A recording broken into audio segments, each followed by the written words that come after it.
शरणागत की बस में विश्वास का टिकट कटाकर श्रद्धा की सीट पे बैठ जाओ तो आपको कोई तकलीफ नहीं होगी और आप धीरे से वहां शाजापुर पहुंच जाएंगे, कोई कष्ट नहीं होगा आपको। और उसके बाद में क्या फैसिलिटी भी मिलेगी, चाहो तो सीट पे वैसे सो जाओ, सोते सोते जाओ, चाहो तो। एक तरीका है पैदल जाओगे, रिक्शा बहुत बड़ा, और ये जीवन पूरा रिक्शा से भरा हुआ जीवन है। एक बार क्या हुआ, एक आदमी ना नीचे नीचे गर्दन करके चलता था, नीचे सिर करके, हमेशा उसकी आदत थी, लेकिन किसी से टकरा जाता ना तो कहता अरे वाह गजब गधे हो, दिखाई नहीं देता, जरा ऊंचे देखकर चला करो। अब सामने वाले सोचते बेचारे कि ये देखो खुद ही नीचे देख के चलता, खुद टकरा जाता और हमसे गधा कहता। एक दिन वो गधे से टकरा है, अब क्या करें, जैसे गधे से टकराया, अरे तुम बड़े गधा, अच्छा आप तो वही है, आपके लिए कोई बात नहीं, आप बताओ। तो रिक्स तो पूरी जिंदगी में रिक्स से भरा हुआ जीवन है, इसलिए शरणागत की जरूरी, शरणागति की जरूरी। एक बार एक आदमी निकल कर जा रहा है दूसरी मंजिल से, दूसरा व्यक्ति पान से भरा हुआ नहीं, तो पीक उसने जो थूका तो उसके सिर के ऊपर। अब उसने कहा अरे भाई साहब देख के थूक लिया करो, दिखाई नहीं देता आपको, अरे नीचे देख लिया करो। तो उसने कहा तुम ऊपर देख के चला करो ना। तो उसने कहा देखो तो यदि मैं ऊपर देखकर चलता तो सिर की जगह मुंह होता, अभी तो सिर के ऊपर ही पड़ा, मुंह में पड़ता। तो कहां बचोगे आप, बच नहीं सकते। कब बचोगे, जब आप शरणागत की बस में बैठ जाओगे, शरणागति की बस में विश्वास का टिकट लो और श्रद्धा की सीट पे बैठ जाओगे, तो फिर परमात्मा हमें वहां पहुंचा देगा। ट्रेन में यदि आप बैठे, मान लो यहां से आप बैठे ट्रेन में शाजापुर से, और आपको जाना है उज्जैन, तो उज्जैन जाने के लिए आपको शाजापुर का टिकट, शाजापुर से टिकट लेना है और कुछ भी नहीं करना है, और जाके वहां पे उतर जाना है, यूं पहुंचो, कोई दिक्कत नहीं। बहुत दिक्कतों का सामना करना पड़ेगा यूं चाहोगे तो, पैदल जाओगे तो, लेकिन टिकट से जाओगे तो कोई दिक्कत का सामना नहीं करना। तो शरणागत हो तो ये साधना में दिक्कतें तब आती है जब हमारी शरणागति कम होती है, तब साधना, ना तो इंद्रियों की साधना हो पाएगी। अब मुझसे दारू नहीं छूटती, मुझसे तंबाकू नहीं छूटता, मुझसे बीड़ी सिगरेट नहीं छूटता, क्यों नहीं छूटता, क्यों नहीं छूटता, क्योंकि तुम पैदल चल रहे हो। जब पैदल चलोगे आप तो दिक्कतों का सामना करना पड़ेगा। आप श्रद्धा और विश्वास का अवलंबन लेके और भगवान के शरणागत हो जाओ तो फिर कोई दिक्कत नहीं है, फिर सब छूटता चला जाएगा, सारी बुराइयां छूटती चली जाएगी। साधना में फिर ज्यादा दिक्कत नहीं आती। तो उपासना हो गई, साधना हो गई, आराधना, आराधना मतलब विश्व ब्रह्मांड की सेवा, समाज की सेवा करना है। समय दान निकालो, अंशदान निकालो, कमाई का एक हिस्सा लगना चाहिए। एक दिन हमारी मीटिंग चल रही थी बहुत जोर से, बहुत बड़ी मीटिंग थी, पूरे जिले भर की पहली बार इकट्ठे हुए थे बहुत दिनों बाद।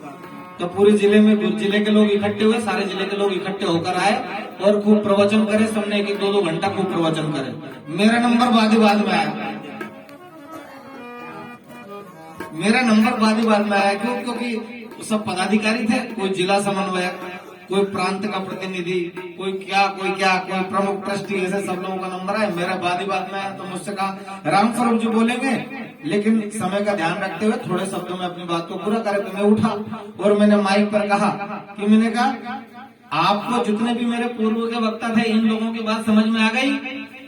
मैंने कहा लोगों से, मैंने कार्यकर्ताओं से, आपको सबको बात समझ में आ गई? तो उन्होंने कहा हाँ सबको समझ में आ गई। तो एक आदमी था जिनने कहा कि मेरे को समझ में नहीं आई, वो मुकेश भैया। इन्होंने कहा मेरे को समझ में नहीं आई बात। क्यों नहीं आई? बोले इसलिए नहीं आई कि लोग है ना बातें करते हैं, खाली बस बातें करते हैं, मैं गायत्री परिवार का आदमी हूँ, मैं फलाना करूंगा, ठिकाना करूंगा, मृतक भोज नहीं करना चाहिए, और खर्चीली शादी हमें दरिद्र और बेईमान बनाती। सब लोग बातें करते हैं, लेकिन सब लोग बड़े बड़े शादियों में अनाप शनाप खर्चा करते हैं। इनने कहा वो बात, अनाप शनाप खर्चा करते हैं। इनने एक बात बहुत अच्छी कही, वहां से बचाओ और भगवान के काम में लगाओ, गुरु जी के काम में लगाओ। मैंने कहा था, मैंने कहा सबको समझ में आ गई बात? तो इन्होंने कहा मेरे को समझ में नहीं आई। और बात सही है भाई, प्रवचन देने वाले बहुत हैं, बंद करो खर्चीली शादी, लेकिन सब सारे लोग खर्चीली शादी कर रहे हैं। फिर मैंने क्या कहा मालूम, फिर मैंने ये जब इनके प्रवचन पूरे हो गए मुकेश भैया के, मैंने कहा मैंने सबको बात समझ में आ गई? सबने कहा हाँ आप समझ में आ गई। मैंने कहा ठीक है, जब समझ में आ गई तो मेरे प्रवचन जो पूरे हो गए वो शांति शांति शांति बैठ गए। तो कहने का मतलब ये है कि अंशदान, कमाई का एक हिस्सा समाज के कार्यों में लगना चाहिए। यदि आपको घर के, क्योंकि देखो एक प्रसंग आता है, राजा भीष्मक की कन्या रुक्मिणी है, उसका भाई था रुक्मी, उस रुक्मी ने उसका संबंध शिशुपाल से कर दिया, राक्षस से कर दिया, शिशुपाल से। शिशुपाल का मतलब होता है हॉस्पिटल, दारू का ठेका, जुआ सट्टा, ये है शिशुपाल का मतलब।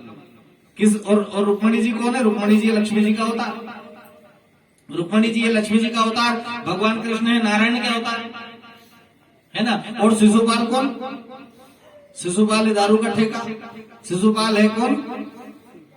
जुआ सट्टा, शिशुपाल है कौन? Hospital, hospital. तो रुक्मी ने संबंध किससे करा? अपनी बहन का। वहां लक्ष्मी का संबंध किससे कर दिया? दारू, हॉस्पिटल, सट्टा, गांजा, भांग, चरस, तंबाकू, बीड़ी, सिगरेट, और भी वेश्यावृत्ति में भी लोग पैसे अपना खर्च करते हैं। तो दो चीज है, एक तो लक्ष्मी का वर्ण है और एक लक्ष्मी का हरण है। दो प्रसंग है, वहां पे ध्यान रख लेना। एक लक्ष्मी का हरण है और एक लक्ष्मी का वर्ण है। यदि लक्ष्मी का वर्ण आपने अपनी मर्जी से नारायण के साथ कर दिया, समझ रहे बात को? यदि हमने हमारे घर की लक्ष्मी, अपनी लक्ष्मी का वर्ण नारायण के साथ स्वतः ही कर दिया, संबंध विस्थापित कर दिया, तो फिर भगवान कृष्ण को हरण करने की आवश्यकता नहीं पड़ेगी। हरण कब करा उनने? जब आपने उस लक्ष्मी का वर्ण दूसरे के सामने, कहा किनके सामने कर दिया? बीड़ी, सिगरेट, तंबाकू, जर्दा, पान, बीड़ी, शराब, दारू का ठेका, इन पे कर दिया, तब जाकर वो भगवान फिर क्या करता? वो हरण करके ले जाता लक्ष्मी। मने यदि कहानक लक्ष्मी के धन जो है, धन की तीन गति है। एक तो उपयोग कर लो अपने शरीर के लिए, जो बचे उसको दान कर दो, नहीं तो फिर क्या करो? क्या होगा? फिर विनाश होगा, और उस धन का विनाश नहीं होगा, वो शरीर का भी विनाश करेगा। ये होता है। तो अंशदान, भगवान कृष्ण ने कहा गीता में कि जितना कमाओ उस कमाई का 10वां हिस्सा भगवान के कार्य में आपको लगाना पड़ेगा। यदि नहीं लगाओगे तो फिर कहोगे मेरे तो ऑपरेशन बताया, मेरे तो फलाना बताया, मेरे तो फेफड़े सड़ गए, मेरी तो किडनी बदलाएगी, मुझे तो डायलिसिस कराने जाना है, मुझे तो अटैक आया था, एक अटैक आया, डॉक्टर ने कहा कि ऑपरेशन बाईपास सर्जरी होगी। तो ये भी हरण करने का तरीका है भगवान का, तो हरण करके ले जाता है फिर जब नहीं दोगे तो। एक कमाई का एक हिस्सा परमात्मा के कार्य में लगना चाहिए, एक चीज अंशदान। और समयदान, जीवन का भी एक हिस्सा भगवान के कार्य में लगना चाहिए। तन, मन, धन और साधन, 4 चीजें हैं। तन, मन, धन और साधन, इन 4 चीजों की 4 गतियां हैं। कैसी? उपयोग, दान और विनाश। मन का भी यदि आप उपयोग कर लो, अपने काम में उपयोग कर लो, या तो, और नहीं तो सोते रहो, पड़े रहो। सोते हुए आदमी को कुछ थोड़ी मिलता है, जो करता रहता है उसको कुछ मिलता है, जो सोता रहेगा उसको क्या मिलेगा? बताओ, क्यों साहब? कोई मिलता है? तो ब्रह्ममुहूर्त का, जैसे कभी कभी मुझे है ना, एक बार एक प्रवचन चल रहे थे, तो ब्रह्ममुहूर्त चिल्ला रहे थे लोग, ब्रह्ममुहूर्त में उठना चाहिए, ब्रह्ममुहूर्त में उठना चाहिए। तो ब्रह्ममुहूर्त का तो मुझे बहुत दिन बाद ज्ञान हुआ कि ब्रह्ममुहूर्त में उठने का मतलब फल कितना बड़ा होता है। कब होता है? कब हुआ ज्ञान? उस समय चलते थे लेड लाइन के फोन। तो मेरे पड़ोस में एक शर्मा जी, उनका शर्मा जी का मकान है, तो वहां पर लेड लाइन का फोन था, तो उससे हम बात कर लिया करते थे कभी कभी। तो मैंने एक दिन 3 घंटे बचा मेरा फोन लगाने की कोशिश करी, 3 घंटे तक वो फोन ये बोलता रहा, अभी लाइन बिजी है, कृपया थोड़ी देर बाद प्रयास करें। जिस लाइन पे आप बात करना चाह रहे हैं वो लाइन बिजी है, कृपया थोड़ी देर बाद। अब थोड़ी देर बाद करके 3 घंटा हो गया। तो उनने मुझसे, शर्मा जी ने कहा कि तुम ऐसा करना, सुबह सुबह आना, कल सुबह सुबह बात हो जाती है। मैं सुबह सुबह गया, तो सुबह सुबह जैसे एक बार लगा तो फट से लग गया। अब फोन लग गया, तो मैंने कहा, मैंने क्यों, कल तो 3 घंटे परेशान हुआ फिर भी नहीं लगा, आज सुबह सुबह कैसा लग गया? बोले सुबह सुबह ना पूरी लाइन क्लियर रहती है, कोई भी आदमी उठता नहीं, ज्यादा बात नहीं होती, सारी लाइन क्लियर होती है, एक झटके में बात हो जाती है। तब पता चला कि वास्तव में ब्रह्ममुहूर्त का महत्व ये है, सुबह सुबह क्लियर रहती है लाइन भगवान के और हमारे बीच में। जो, क्योंकि हमारा मन क्या थका रहता, पूरे दिन भर हम लोग माया जाल में उलझे रहते हैं। मन और हमारे परमात्मा के बीच में और हमारे बीच में पर्दा रहता है, बहुत सारा राग, द्वेष, घृणा, उसने ये कह दिया, उसने वो कह दिया, अरे वो तो ये कर रहा था, अरे वो तो वो कर रहा था, दूसरों की बुराइयां देखना, दूसरों की अच्छाइयां देखना, इनमें सारा मन पूरा हमारा व्यस्त रहता है। तो हम वो है। जो सुबह सुबह का वो रहता है। तो साधना, उपासना, आराधना, समयदान और अंशदान, समयदान देना जीवन का एक समय, एक क्षण परमात्मा के लिए लगाना है। अब देखो 2008 में हुआ था ना कार्यक्रम यहाँ पे, 2008 से अभी नंबर आया है। अब आ गई काई, लोग सो रहे घरों में, टीवी देख रहे हैं, टेलीविजन देख रहे हैं। खूब कोशिश भी कर ली, हमारी बच्चियां गई बुलाने के लिए भी गई घर घर, लेकिन कौन कोई आया क्या? क्यों? क्योंकि अब उनको सिर्फ यही दिख रहा है, डैम में पानी है, आपके पानी में खूब पड़े हो ना, वो प्याज।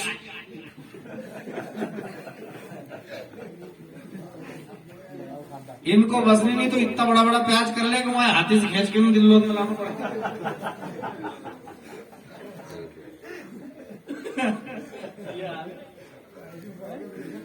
दिन भर प्याज प्याज प्याज प्याज प्याज रे प्याज। पागल हो रहा है आदमी प्याज में।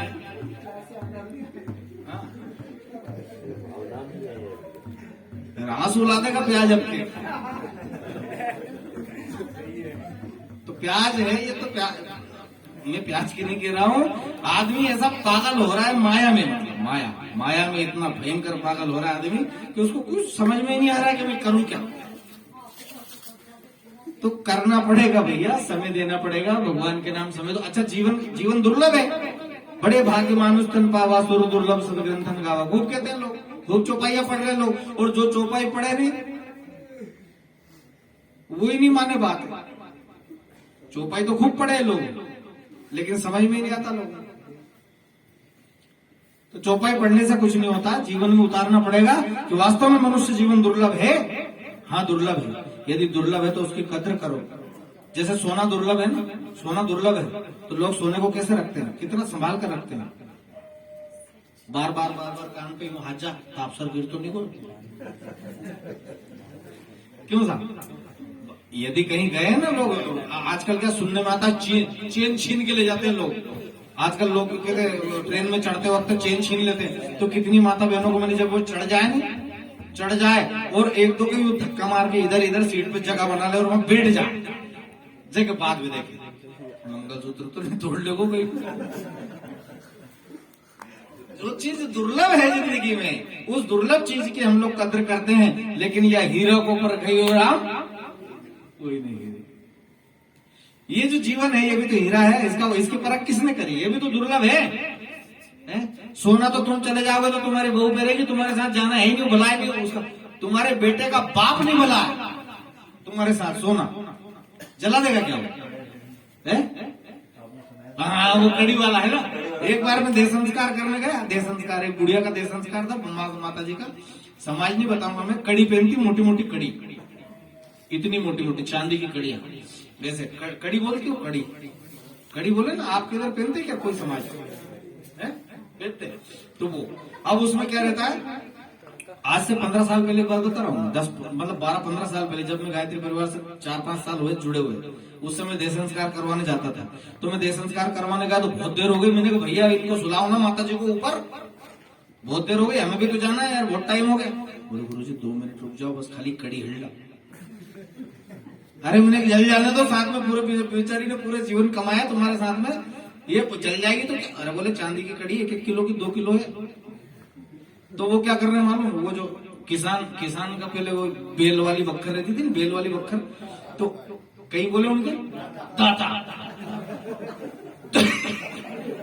उन्हीं कड़ी में 2 ही दाता फंसाने, एक यह मोटी मोटी भुजा होगी, एक तो यो खींचो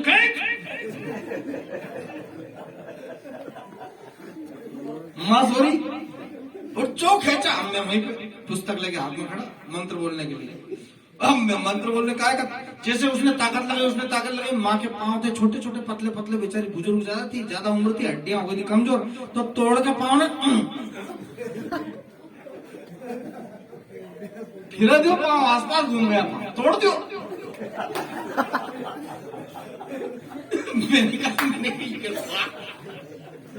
तो वो कहे गुरुजी आपका हाथ जोड़ लो, कोई से कीजो मत, तोड़ दिया। तो मैं कह रहा हूं तुम्हारे साथ रखने वाले नहीं है, कोई भी नहीं रखेगा। पैर तोड़ दिया पर कड़ी हिल ली। जाने वाला है साथ, बताओ कोई जाने वाला है? कुछ भी साध नहीं जाएगा। आदमी का जीवन जो है ये जीवन साध जाएगा जो हमने अच्छा जी लिया या बुरा जी लिया, बस ये साध जाने वाला है। लेकिन इसकी कद्र कोई नहीं करता है, कद्र उसकी करते हैं जिसको छोड़ के जाना है। बस सबसे बड़ी दुविधा मनुष्य जिंदगी की ये है कि आदमी इसलिए इकट्ठा कर रहा है कि उसको छोड़ के जाना है, इसलिए इकट्ठा कर रहा है आदमी। क्यों? क्योंकि छोड़ के जाना है। और वह चीज इकट्ठी नहीं कर पा रहा वो आदमी जिसको लेके जाना है। उसको वहां कंगीर है आदमी, वहां कंगाल हो गया आदमी, पूरी तरह से कंगाल है। तो परम पूज्य गुरुदेव पंडित श्री राम शर्मा आचार्य ने कहा, बोले गायत्री महामंत्र की नित्य प्रतिदिन कम से कम एक माला तो 108 मंत्र तो बोलो ही बोलो। 108 मंत्र एक माला कम से कम रोजाना होना चाहिए गायत्री महामंत्र की। क्यों होना चाहिए गायत्री महामंत्र ही? क्यों? क्योंकि गायत्री महामंत्र को कामधेनु बताया है, गायत्री महामंत्र को कल्प वृक्ष बताया है। गायत्री महामंत्र के नीचे जो भी बैठेगा वो कोई भी मांगे। जैसे कि मैं कृष्ण भगवान का भक्त हूं, मैं तो ये भी कहता हूँ कि कोई कृष्ण भगवान का भक्त है, वो गायत्री महामंत्र यदि पढ़ेगा तो कृष्ण भगवान जल्दी मिलेगा। क्यों? क्योंकि गायत्री महामंत्र कल्प वृक्ष, कल्प वृक्ष के नीचे बैठ गए और आपने जो भी मांगा वो तुरंत मिलेगा। जैसे एक व्यक्ति ने कहा, अब मैं यहां पर हूं, कल्प वृक्ष के नीचे, धोखे से वो कल्प वृक्ष के नीचे सो गया। आलसी आदमी था, थोड़ा आलसी प्रकार का। उसने सोचा कितनी गहरी छाव में कुछ खाने का मिल जाता। अब वो कल्प वृक्ष था तो वहां तो परात उतरी ऊपर से 56 भोग। उसने कहा गजब की बात है। पानी जैसे उसने खाना शुरू करा, खा लिया पूरा। अब कभी एक ठंडे पानी की छिप मिल जाता, 1-8 लीटर पानी मिल जाता तो तत्काल बाटल आई पानी की बाटल आ गई। उसने कहा गजब, अब तो लेटने के बढ़िया अच्छे से गादी मिल जाती, गादी आ गई। हवा करने के लिए कोई महिला आ जाती तो महिला भी आ गई हवा करने के लिए। वहां पर तो कल्प वृक्ष था ना। हे भगवान, जो भी कह रहा हूं वो सब आ रहा है, कहीं भूत ना आ जाए तो भूत आ गया। अब ये कल्प वृक्ष है, गायत्री कल्प वृक्ष है। यदि आप कहोगे भगवान कृष्ण आना चाहिए तो भगवान कृष्ण आ जाएंगे, भगवान राम आना चाहिए तो भगवान राम आ जाएंगे, धन आना चाहिए तो धन आ जाएगा, पैसे आना चाहिए तो पैसा आ जाएगा, स्वास्थ्य आना चाहिए तो स्वास्थ्य आ जाएगा, बेटा आना चाहिए तो बेटा आ जाएगा, बहू आना चाहिए तो बहू आ जाएगी। इसलिए गायत्री महामंत्र को कल्पवृक्ष और गायत्री महामंत्र को कामधेनु कहा है, और इसलिए उसको सार्वभौमिक मंत्र कहा है। ऐसा मंत्र जो हर व्यक्ति जप सके, हर समय जप सके, कहीं पर भी बैठ के जप सके। तो कौन सा मंत्र है? तो युधिष्ठिर से कहते हैं भीष्म जी, उसको सावित्री उपाख्यान के नाम से महाभारत में जाना जाता है। सावित्री उपाख्यान में भीष्म से युधिष्ठिर जी पूछते हैं कि ऐसा कोई मंत्र है जिस मंत्र को किसी भी समय पे, किसी भी हालत में कोई भी व्यक्ति कहीं पर भी बैठ के जप सके? बोले हाँ है। बोले कौन सा मंत्र? बोले वो गायत्री महामंत्र। सार्वभौमिक, सार्वदेशिक, सार्वकालिक और सार्वजनिक मंत्र है गायत्री महामंत्र। कोई भी चीज आपको चाहिए तो गायत्री महामंत्र, मतलब ये है 24 नंबर पाना आए ना, वो पानो एक ही पाना उन्हें सारे पाना इनंग से हेड़ो ने इनंग फंसा, इनंग से हेड़ो ने इनंग फंसा, 24 नंबर का पाना होना, 24 नंबर तक है ना। कोई सा भी बोल्ट खोल लो उससे, कोई सा भी नट खोल लो, मतलब ये है। तो ये गायत्री महामंत्र जो है सार्वभौमिक मंत्र है, सार्वदेशिक, सार्वजनिक, सार्वकालिक मंत्र है। इस मंत्र का जप करना चाहिए सभी लोगों को। एक तो उपासना हो गई, साधना, अपने अंग प्रत्यंगों की साधना करो, व्यसनों से मुक्त हो जाओ। बच्चों अब देखो विश्वकर्मा परिवार में इधर ये देखा मैंने, क्योंकि इन लोगों से मिलता रहता हूँ, बच्चे व्यसन नहीं करते। यदि कोई करता हो तो छोड़ दीजिए छोरा उन्होंने, अभी आज से संकल्प ले लीजिए। करे तो नहीं है ना कोई है? कहीं को नयो नयो लगे हुआ है, नहीं करवा नहीं, कोई नहीं कर। लेकिन फिर भी यदि कहीं ऐसा मन बन रहा हो कि यार शुरू करें, या सिगरेट देखो लोग उन भी पीते तो नहीं करनी है ना। तो ये करना नहीं है, अपने साधना करो, अपने अंग प्रत्यंगों की साधना करो, उपासना, साधना, आराधना, संवेदन, अनुष्ठान। आओ थोड़ा सा दीपक का क्रम है वो कर लेते हैं।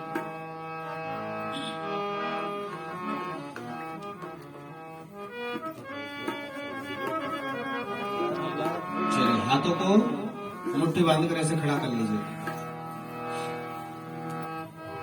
बोलिए हम ईश्वर का अनुशासन स्वीकार करते हैं, मर्यादाओं का पालन करेंगे, जो वर्जित है वे आचरण नहीं करेंगे। नहीं करेंगे।